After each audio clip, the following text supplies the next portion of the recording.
वो कुत्ता चमकने लगा, उसका शरीर रोशनी में घुलने लगा, आकार बदला, बर्फ पिघलने लगी और जहां एक कुत्ता था वहां अब एक दिव्य शक्ति खड़ी थी।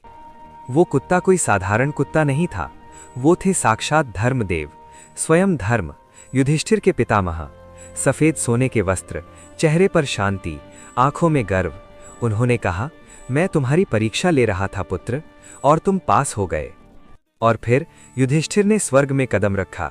सोने के दरवाजे खुले, रोशनी चारों तरफ थी, फूल हवा में तैर रहे थे, हर चीज चमक रही थी। ये था स्वर्ग, और युधिष्ठिर यहाँ अपने शरीर के साथ आए थे, जो आज तक किसी के साथ नहीं हुआ था। स्वर्ग का नजारा ऐसा था कि आंखें बंद करके सोचें तो भी इतना खूबसूरत इमेजिन नहीं कर सकते। सोने के खंभे, हीरे की दीवारें, दिव्य जीव हर जगह। लेकिन युधिष्ठिर की नजरें कुछ ढूंढ रही थीं, अपने भाइयों को, द्रौपदी को। और तभी युधिष्ठिर रुक गए।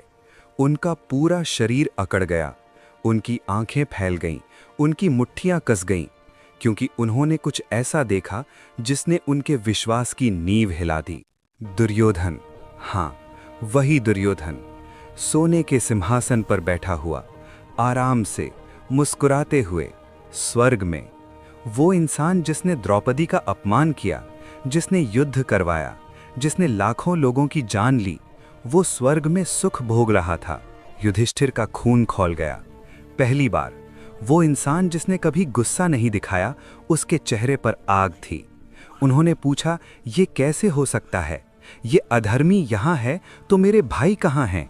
और तब उन्हें ले जाया गया, सोने की दीवारों से दूर, अंधेरी गलियारों में। रोशनी पीछे छूट रही थी, रास्ता तंगा होता जा रहा था, ठंडा होता जा रहा था, और युधिष्ठिर का दिल डूबता जा रहा था।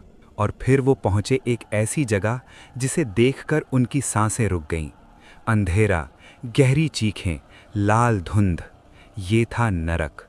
और यहाँ का नज़ारा किसी भी युद्ध से ज़्यादा भयानक था, क्योंकि वहाँ थे भीम जंजीर में, अर्जुन घुटनों पर, नकुल और सहदेव दर्द में, और द्रौपदी जिसके हाथ युधिष्ठिर की तरफ बढ़े हुए थे।